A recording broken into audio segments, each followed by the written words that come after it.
Goeiemôre weer eens almal, dis die 11de Junie, nou gaan ons aan met lesing 296 van die Groot Johannes Evangelie boek 2. En ons het nou die vorige lesing, het Jara baie wyshede kwyt geraak, en die mense is verstom wat daar sit, dat 'n 12-jarige dogtertjie al hierdie wyshede kan baas raak. En Yeshua sê, nee, hy gee dit nie vir haar in nie. Want Yeshua kan baie keer vir jou ingee, en dan is dit hy wat deur jou praat. Maar hy het 'n baie duidelike onderskeiding gemaak, dat sy dit uit haarself uitput. Sy het so sterk geword in die waarheid, dat sy self hierdie waarheid uit haar innerlike gees kan tap. So sy het nou 'n selfstandige, onafhanklike gees geword, binne die groot gees van Vader. Nou, toe ek nou hierdie dinge so 'n bietjie lees en deurdink, ons het nou baie duidelik gesê dat Jara is 'n teebeeld vir ons van die eindtyd dogtertjie van Sion, wat uiteindelik die bruid gaan word, wat Yeshua so lief het, want sy klou aan hom vas, sy los hom nie, en sy kan omtrent niks verkeerd sê nie. Elke keer as sy klaar gepraat het, sê Yeshua, jy het perfek gepraat, nie te veel nie en nie te min nie. Is hierdie Jara ook nou ook 'n teebeeld? Nou moet ons nog 'n vlak dieper gaan in die skrif. En dit gaan vir nuwe mense moeilik wees om dit in te sien, dadelik in te sien, maar hou dit maar so, dit sal later aan mettertyd kom. In die oertyd, dis so lank terug, dat ons menslike verstand dit nie kan bereken nie, het Lucifer weggebreek van Vader af. Hy het homself as God voorgehou, Elohim, en omdat hy gesien kon word, die ander engelwesens, miljarde van hulle in hierdie ryk, wat hy uit hom laat voortkom het, hy het hulle geskep, met die gees van Vader in hom. En hierdie wesens het 'n hele klomp van hulle het hom geglo, dat hy die bron van alle gees is. Maar 'n groot groep het dit nie geglo nie. Ons noem dit die behoudendes. Maar die rebelle het agter hom aangegaan. Nou iets het gebeur dadelik toe hy teen Vader gaan, het hy in werklikheid teen die liefde gegaan. En die liefde bevat alle goeie dinge, alle goedhede. Nou moet jy weet, in die tyd voor die rebellie van Lucifer, was daar nie 'n begrip waarheid in die heelal nie. Waarheid het eers tot stand gekom, toe die leuen ontstaan het. En wat noem ons Satan, wat nou weggebreek het, Lucifer wat weggebreek het, ons noem hom die vader van die leuen. Hy was die, ek wil nie eens sê skepper nie, maar hy was die maker van die leuen. Want die eerste leuen was dat alle krag van God in hom is, en dat hy God is. En so het al die ander leuns verder krag gekry en voortgestroom uit hom uit. Dit beteken dat die gees in Lucifer het omvorm na 'n duister, liefdelose leungees. En so het Lucifer, wat die ligwese beteken, het toe sy wese verander in Satan. En die gees wat in hom is nie meer 'n wysheidsgees nie, maar 'n Satansgees, 'n duister gees, wat ons in die nuwe geskrifte en in Henog is sy bekend as Satana, want onthou, hierdie gees van Satan is sy vroulike deel. Hy het manlik en vroulik in hom gehad. So wat gebeur nou?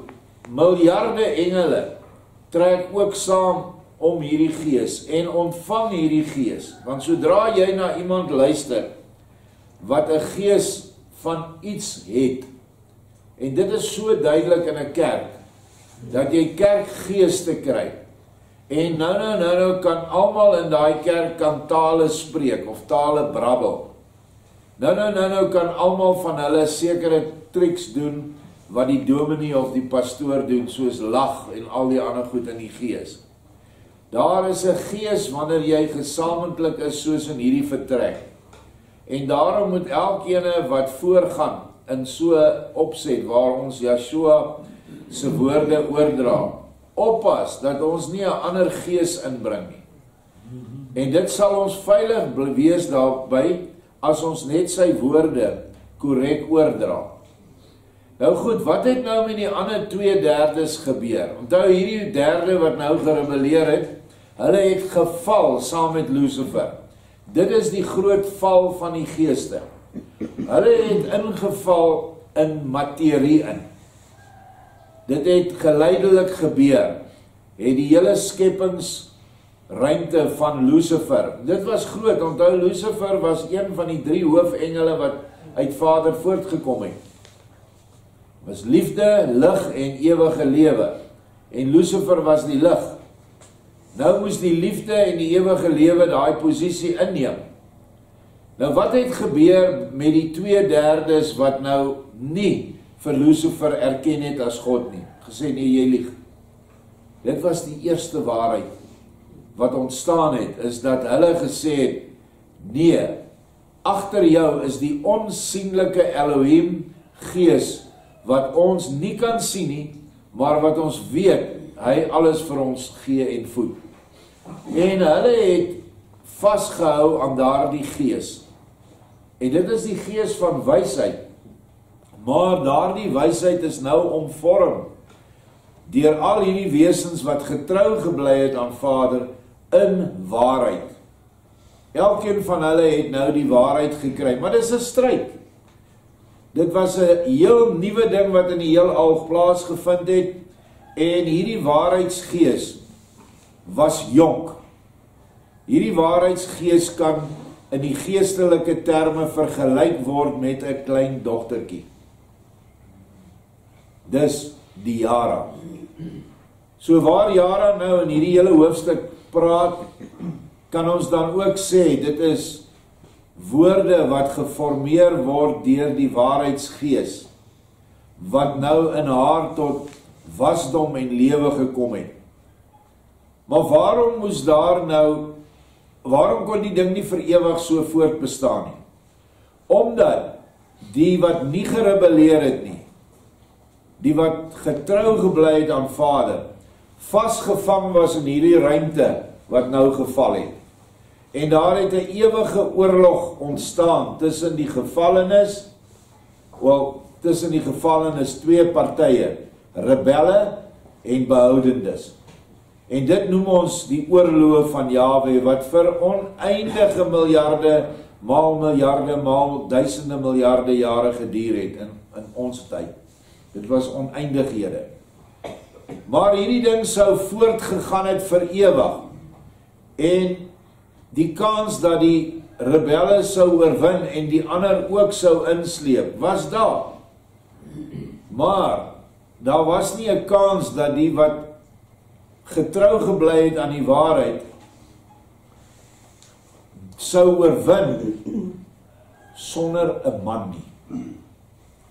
Want die waarheidsgees het 'n man vereis om haar uit te haal en kragtig te maak, kragtig genoeg om teen Lucifer te staan. En dit is waar Yeshua as ander engelgees van die liefde sy wese aangebied het om af te daal in hierdie gevalle ryk in en om 'n menslike kleed aan te trek en die waarheidsgees wat in hierdie versamelde ryk nou werksaam was, kragtig te maak, sy eie te maak en die offer te bring wat vereis word toe hy in hierdie ryk inkom. Hy moes sy lewe offer. Maar die beloning was dat elkeen van ons nou die waarheidsgees kan ontvang in sy volle krag. En nou deur Yeshua kan ons as behoudendes in hierdie gevalle ryk, kan nou hierdie gevalle ryk verlaat.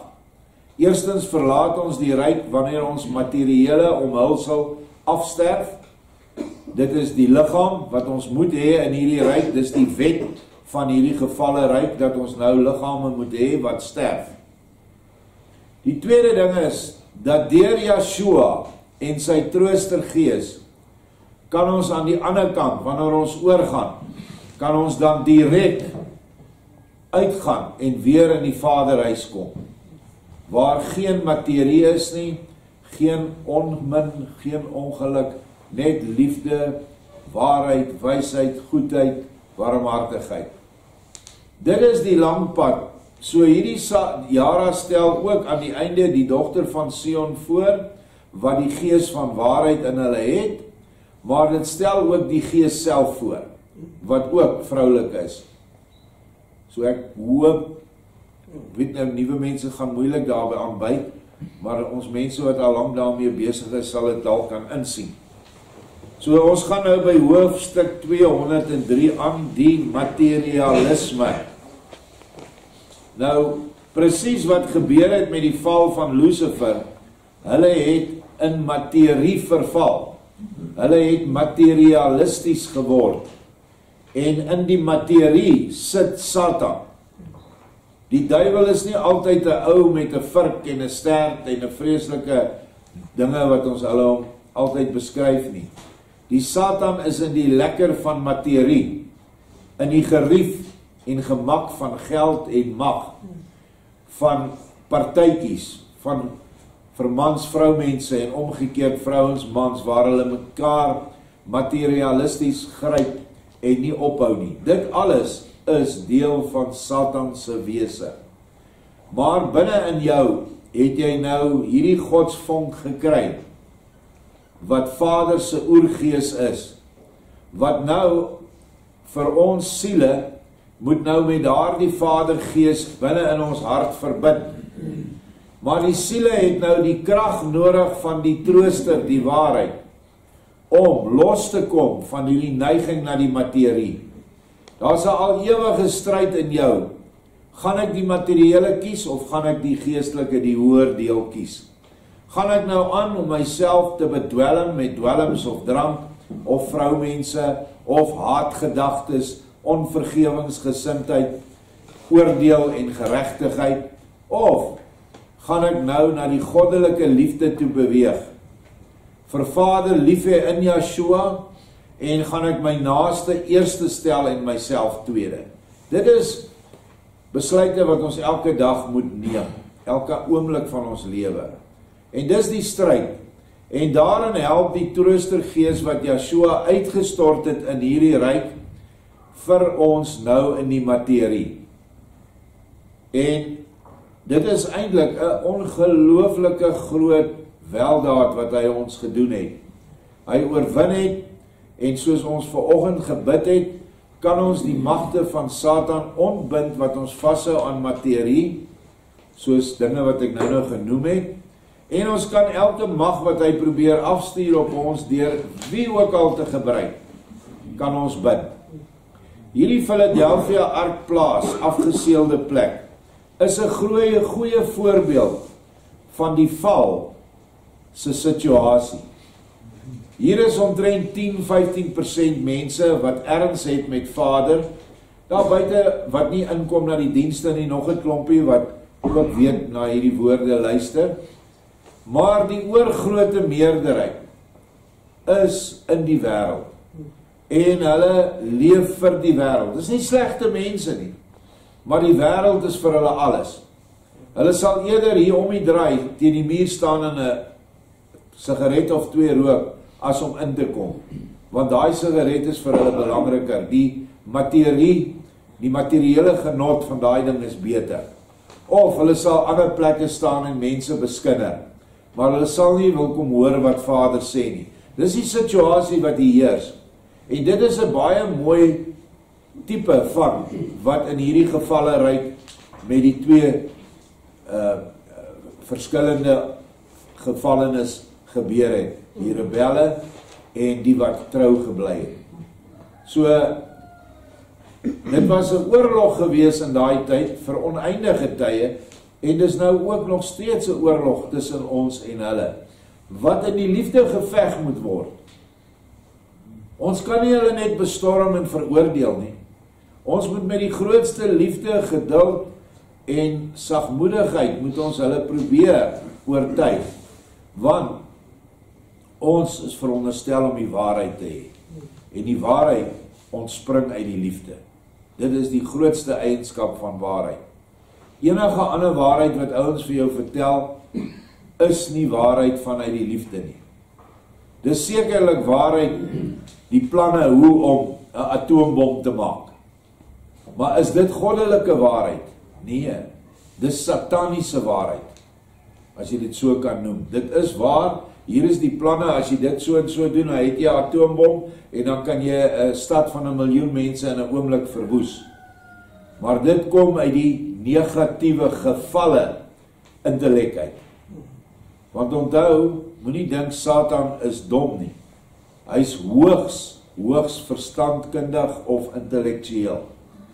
Maar dit is ook waar die dood in lê. Dit is in die intellek. As jy nie die liefde het nie. Jara sê, helaas deur die tye heen gebeur daar, altyd deur toedoen van die sogenaamde dienaars van Elohim. Nou in ons tyd, predikante, pastore, leraars, ongehoorde gruwels.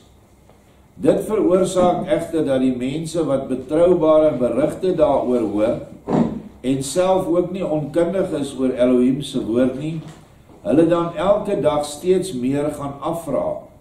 Wat beteken dit? Wat is Elohim se woord?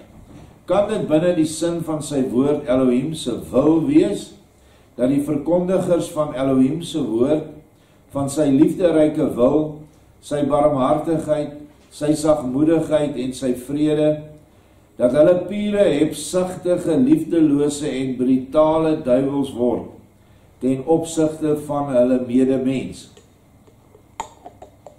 Onthou dat ons nou, die gesprek gaan nou oor die tuintjie wat Jara aangelê het, en waar Vader vir haar gesê het, dat sy korrek geredeneer het, oor die vrugbare plantjies wat sy plant, en binne 'n paar dae stoot hulle takkies uit, en dan die ander wat verrot in die grond, dan kom die onkruid uit. So hierdie dade van hierdie kamptige dienaars van God, van Elohim, hulle bring hierdie onkruid voort.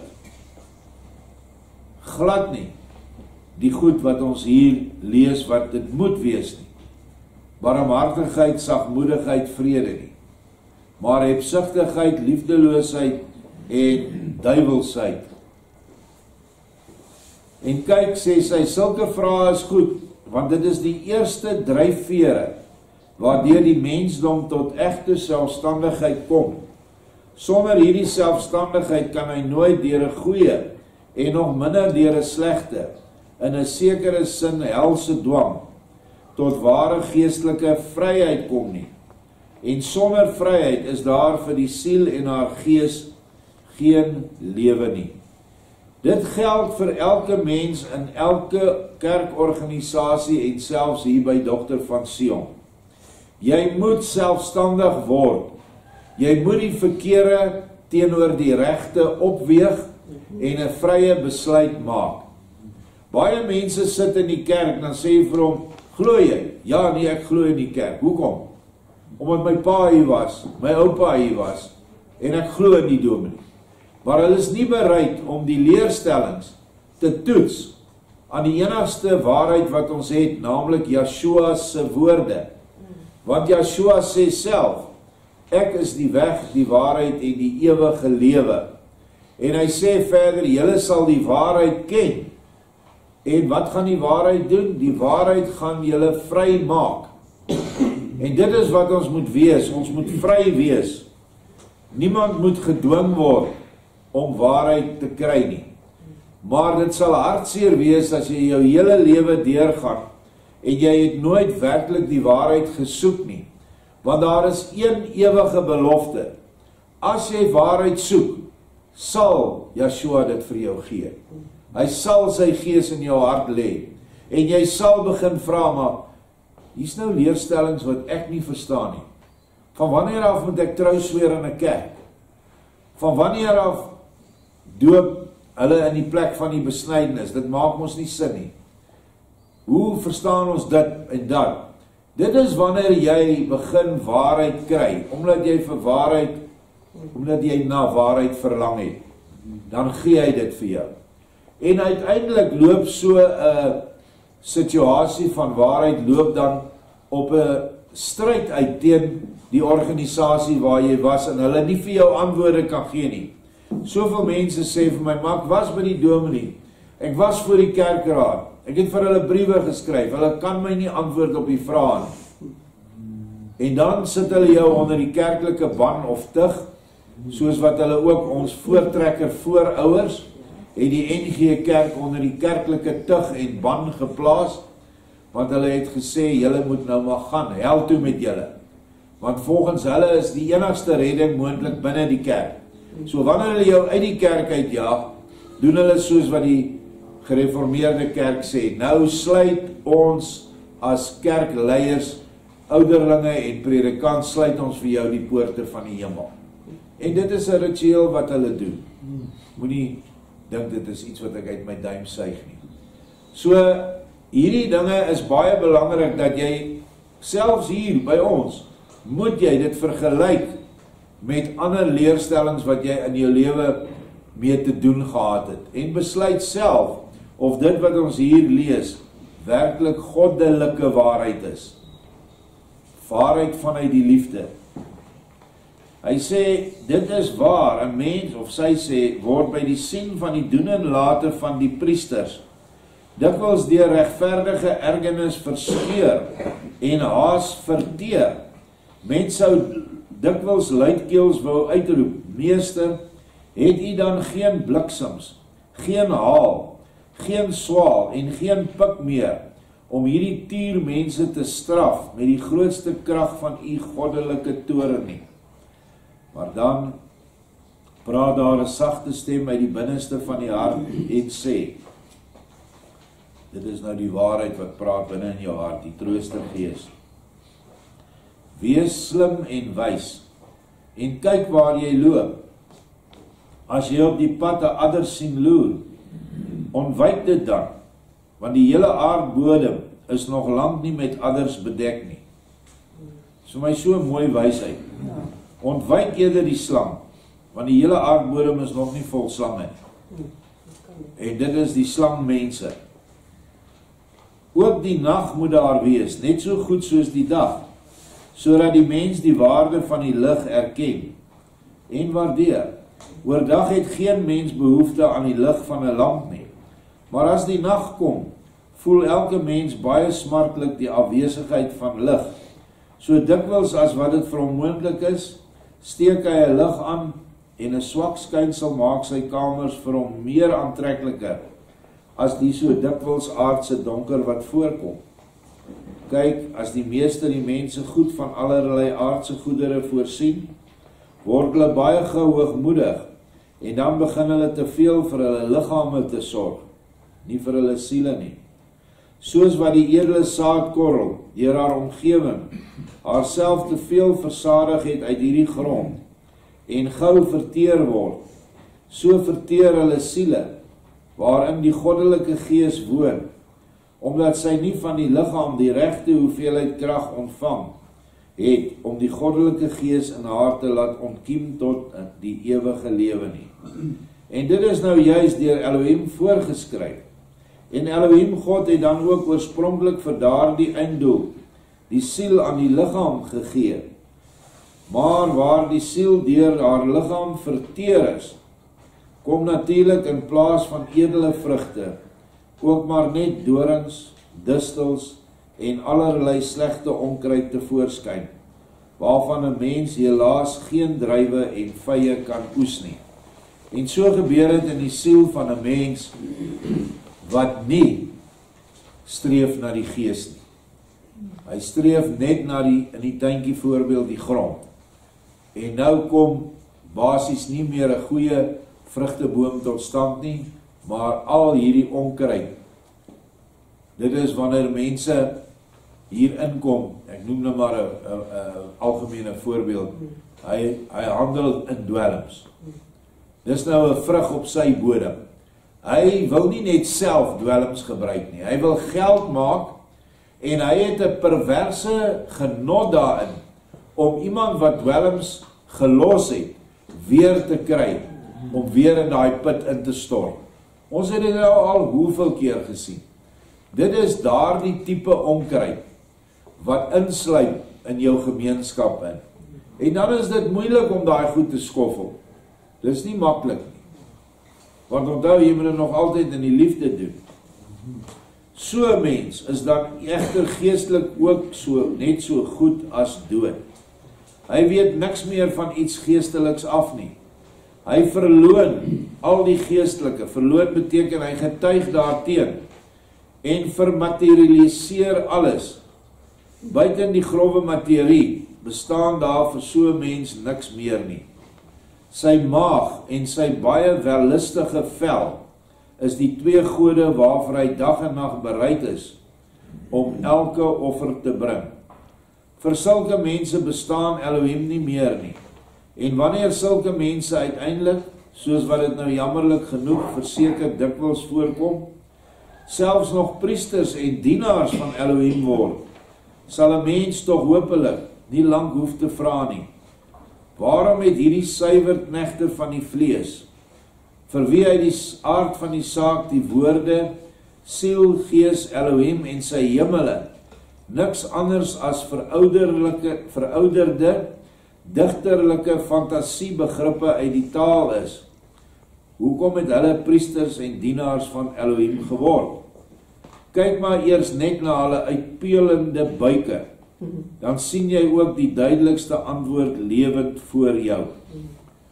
Deur hierdie nuwe openbaring het ons dan ook baie beskrywings van die fariseërs gehad.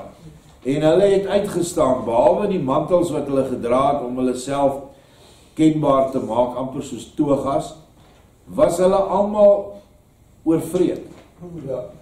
Hulle was net ingestel op hulle buike. Oorvreed en natuurlik ook baie gedrink en baie lelike dinge met vrouens in die tempel het daar plaasgevind. Veral met weduwees wat nou alleen op die wêreld oor was, en hulle dogters en seuns. So dit is hoe dit nou daar lyk. Maar lyk dit veel beter vandag in die algemene geestelike dimensie? Nee, daar's net te veel verhale en berigte wat natuurlik gou weer doodgesmeer word van hierdie tipe dien van die vlees. Alles gaan net oor hulle self. Alles moet in hulle liggame ingestop word. En die gruwelikste dade raak bekend, maar nêrens is daar mense wat vervolg word nie. Dit is die skandelikste, want die wêreld is die beheerser en die wêreld beskerm hierdie klomp gruwelike mense. Maar selfs buite die geestelike kry jy hierdie. En ek wil nou 'n voorbeeld noem wat nou in die afgelope week vir my en my vrou baie hard geslaan het. Ek het 'n vriend gehad, hy's nou dood. So 'n bietjie meer as 'n week gelede net dood neergeslaan. Ek ken hom al 40 jaar. En hy's 'n goeie mens, maar hy het niks, zero geestelik in hom gehad nie. Hy het alles wat geestelik is, het hy nie net verwerp nie, hy het dit bespot. Hy het dit afgebreek. Hy het uiterlik erken dat daar nie 'n God is nie. Dat hy 'n ateïs is, hy glo glad nie aan 'n skepping nie. Glad nie aan 'n lewe hierna nie. En dit het met hom goed gegaan. Toe ek en hy saam besigheid gedoen het, het elke projek wat ons getakel het in 'n tragedie ontaard. Dit was 'n mislukking. Tot ek eendag gesê het, hoorie, ek staan terug. Toe Vader in my duidelik maak, hy sê, maar jy's my kind. Maar daai kind van my bespot my, hy wil my nie erken nie. Nou, ek kan jou in 'n besigheid waar julle 50-50 vennote is, kan ek jou nie seën. Want as ek jou seën, moet ek hom seën. En ek mag hom nie seën volgens die ewige wet wat daar bestaan in die hele om. Omdat ek die bron van alle seëninge is en hy my verag. En dit is net so, toe ek breek die eerste groot projek wat hy kry, toe word hy 'n multimiljonair. En dit gaan net kragtiger en kragtiger. Gaan dit net voort. En hy maak miljoene rande in 'n week. En dit gaan net kragtiger, maar daar is 'n hardheid in hom, presies soos wat hierdie paragraaf beskryf. Hy verloon alle geestelike. En nou skielik, soos Joshua sê, wat win dit jou as jy die hele wêreld gewen het en alles in jou store gepak het of in jou bankrekening? En vandag kom ek en ek kom haal die siel. En dis presies wat gebeur het. En nou is die hartseer omdat jy baie nou met hierdie man geleef het.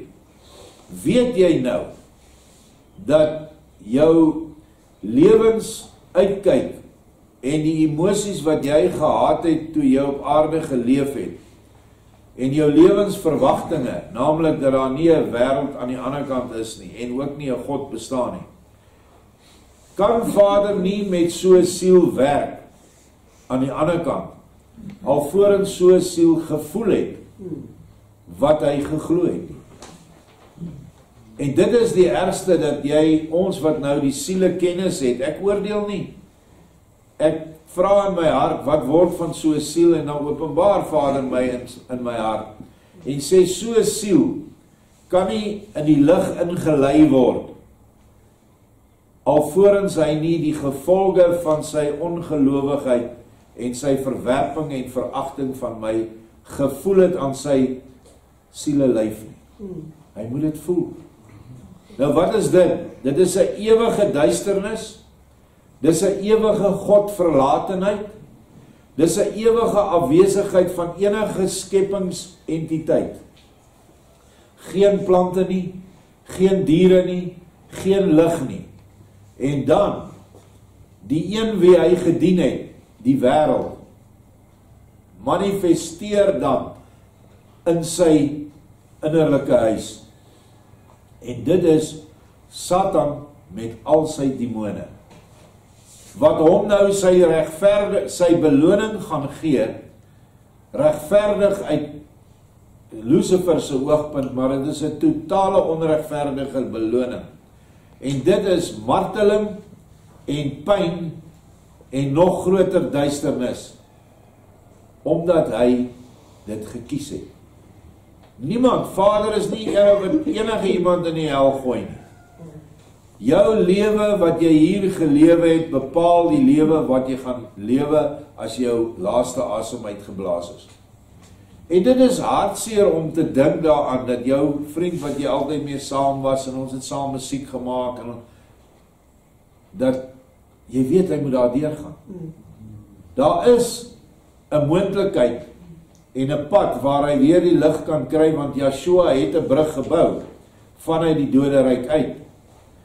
Maar, dis tog logies, 'n mens kan nie die lig kies omdat die hel nie lekker is nie. Jy moet die lig kies omdat jy in jou wese oortuig is dat ek vir hom lief is, dat hy vir my gesterf het en dat hy my sondeskuld kan afwas. Weet julle hoe moeilik is dit wanneer iemand se siel in daai toestand is om tot daai begrip te kom? Dis uiters moeilik. En dit is waar ons as mense op aarde ook baie kan doen deur voorbidding vir hulle wat gesterf het. Maar weer eens, daardie siele moet hulle volle loon moet hulle inbring. Hulle moet daai werk wat hulle vir hulle self op aarde gekies het, moet hulle uitdien in daai plek. So, dink maar daaraan, as julle ook sulke vriende het wat oorgaan, ons kan nie genoeg vir hulle bid nie. Maar die pad, sê Joshua, is baie, baie lank vir hulle, baie pynlik en baie moeilik. Dit was beter om op aarde die ding reg te kry. Ons gaan terug by die predikante en die dominees en die pastore hier in ons huidige tyd, vir sulke bringers van die woord wat so is soos daai. Ek sê nie almal is so nie, maar baie is so. Van Elohim bly dit natuurlik om te ewe, of hulle die gemeentes wat aan hulle toevertrou is, met brood uit die hemele, of met drek uit afskuwwekkende putte versadig. solank as wat hulle maar net koninklik daarvoor betaal word. Dit hoef ons daarom ook nie al te veel te verbaas nie, as ons van die kant van die tempel dikwels dinge hoor, wat ons van ontsetting byna heeltemal laat verstar en verstyf, soos 'n paar lesings tevore waar ons gehoor het hoe hulle die kinders geslag het en vrugbaarheidsmedisyne gemaak het van die arme Samaritaanse kindertjies. En ons hoor maar ook baie gruwels vandag. En as ek so lees, dan dink ek aan 'n videoetjie wat ek geplaas het op ons WhatsApp groepe oor, kan ek maar sy naam noem, Kenneth Copeland, en dan is daar ook nog ander van hulle, Austrian, hy is maar dieselfde. Hulle is net daar vir hulle buike, maar hulle mislei die mense op gruwelike wyse en vat hulle geld.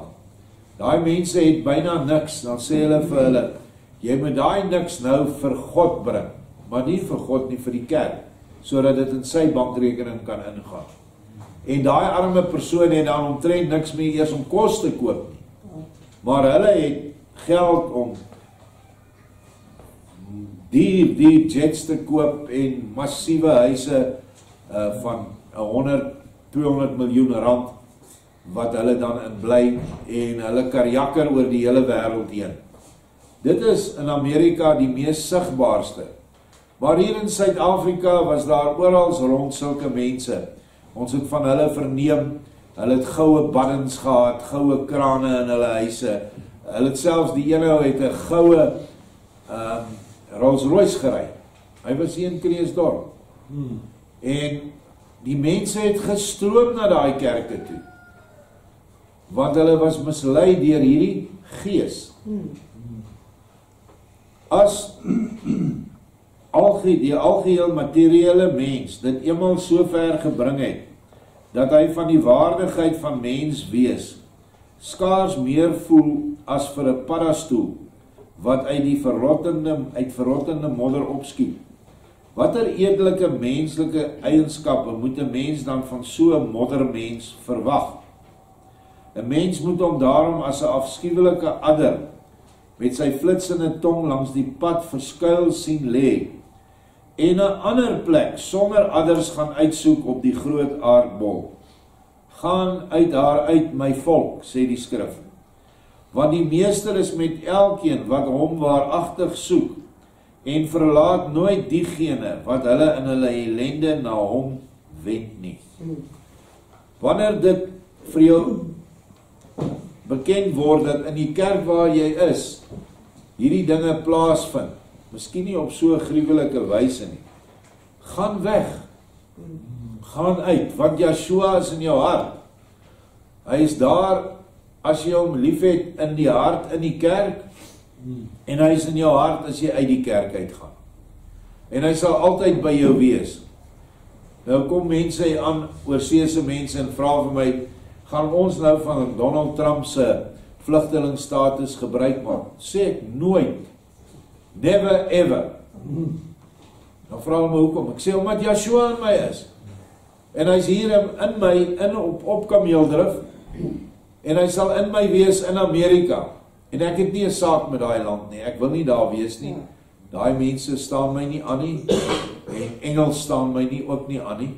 En ek kan nie dink dat ek my moedertaal vir die grootste deel van die res van my lewe nie mag praat nie. So ek bly net hier en ek sorg dat Yeshua in my is.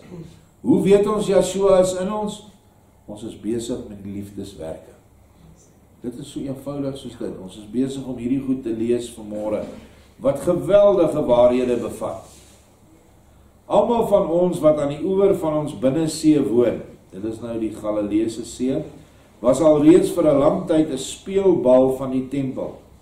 Hulle ontsien Judea soveel as wat maar moontlik is, maar in plek daarvan moes ons Galileërs, meestal Benjaminite, die tempelpriesters reeds lankal enerzijds as suiwere sondebokke en anderzijds as melkkoeie dien.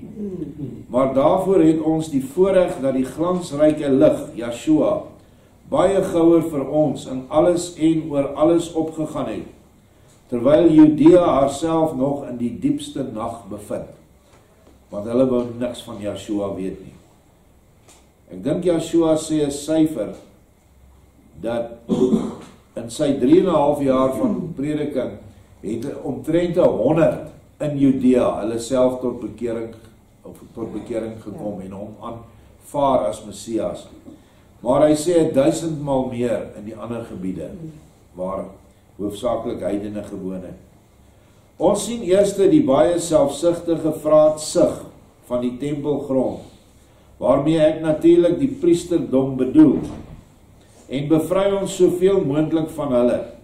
En ons, wat ook edelsaad van Elohim is, verspil ons innerlike lewenskiemkrag nie aan die vul van die groot maag van die tempel nie. En ek het dit verdik, want dit is wat ons nie met ons lewenskiemkrag mee moet doen nie. Moenie die kerke ryker maak nie. Maar ons rig ons volgens Elohim, God se orde, wat ons steeds meer binne in ons herken, en staan daarom nou al as 'n veelvoudig geseënde vrug, vry op die grond en mooie akker van Elohim. Die Judeërs, Mesopotamiërs en die wat in die suide woon, sal egter nog 'n hele tyd nodig hê, voordat hulle besef dat hulle narre is, wat die meeste vir die gek gehou was deur die tempel. En ek kan nie anders as om te sien dat mense wat na sulke mega kerke toe gaan, hulle is self narre. Want die ouens wat daar voor te kere gaan is narre. Nou ek is deur iemand in hierdie gemeente, sy was nou hier, sy is nie meer sien ek nie, baie aangespreek omdat ek na hierdie goed verwys, na hierdie vals kerke toe. En die vals gebruike wat in die kerk oorgespoel het na ons. En ongelukkig is dit so, ons mense gaan uit die kerk uit, maar dit is baie, baie moeiliker om die kerk uit die mens te kry. Want hulle kom met daai denke daar uit. En dan as jy teen dit praat, dan is hulle baie kwaad vir jou. Want in sulke plekke vind ook bekering plaas. Ek betwyfel dit. Want die bekering vind plaas en die genesing en al die dinge deur die gees van waarheid. En as daar nie waarheid is nie, as herders hulle self vet mes in kerke en tempels, dan kan daar nie waarheid wees nie, en dan kan die ware gees van Joshua nie daar wees nie. Al klink dit baie godsdienstig.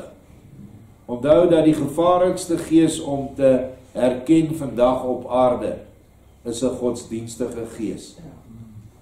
Maar hy is net so ver vals as wat 'n dwelmgees of 'n drankgees of 'n seksgees is.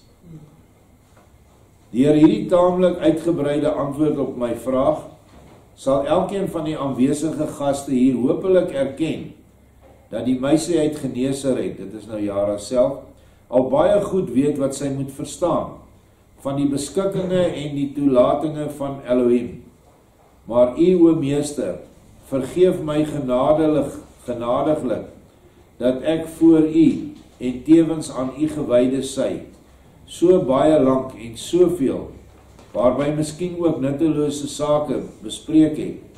Ek wou daardeur egter sekerlik nie die grootte van my kennis laat sien nie, maar omdat dit nou so uitkom, alles slegs ronduit sê, soos wat my hart dit eerlik en opreg voel. Ons het so 'n bietjie baie gesels oor hierdie hoofstuk, ons sal dan môre hoofstuk 204 weer behandel, want dit is 'n baie belangrike hoofstuk. So, julle kan dit maar gaan deurlees by die huis, en dan gaan ons môre daaraan. Baie dankie.